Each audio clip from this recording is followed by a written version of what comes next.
This is Tim Hegarty with VTC, and we're taking a look through C++ fundamentals. We are going to talk for a few minutes about operator overloading. Operator overloading allows us to redefine or overload how the basic operators in the language work. There you can see a whole list of the operators that can be overloaded, which is basically most all of them. There's just a few like the scope operator, the double colon, and the single period, and things like that, which wouldn't make any sense to try to overload. The language wouldn't work anymore. But all of these operators can be overloaded. And what that simply means is that we give them new functionality, or we give them the functionality that they need to do their job. Let's say that we create a new class that is going to have strings and string handling in it. Well, what if you add two of those classes together with a plus sign?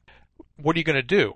A plus is an arithmetic operation. But what we want to say is that when you're dealing with our string class and you use the plus sign on it, that means that you want to concatenate. You want to put those two strings together. If you would use a minus sign, maybe you're going to remove the first string from the second string. That all depends on what you're going to implement in the class. But to do that, that's called operator overloading. I don't know what you're going to do with a division or a multiplication in strings, but you could overload them if you wanted to.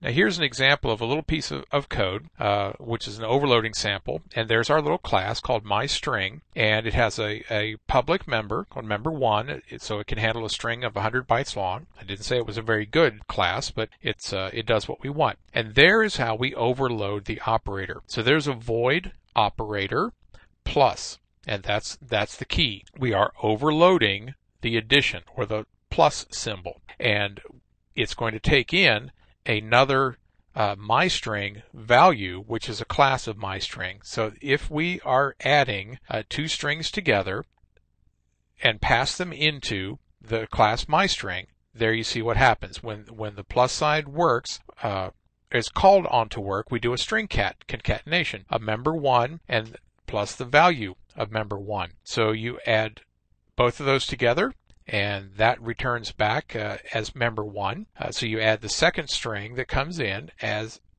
the val parameter to the end of member1, creating one long new string. And that's what we have said that the operator plus is supposed to do. If we were going to define minus, we could remove the member1 from the first string. We could do an index on another operator, whatever it happens to be. But this is just an example and the syntax of what it takes to overload an operator. And again, very simple example of just overloading the addition operator.